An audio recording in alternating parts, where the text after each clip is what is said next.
Hello and welcome once again to the Daily Message.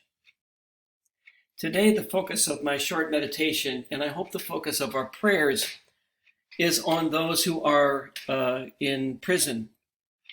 We know just how heavily impacted prisoners and those who work with prisoners are during this COVID pandemic, that because they live in such close quarters and because they're incarcerated, they are especially vulnerable to disease, and especially diseases like the coronavirus.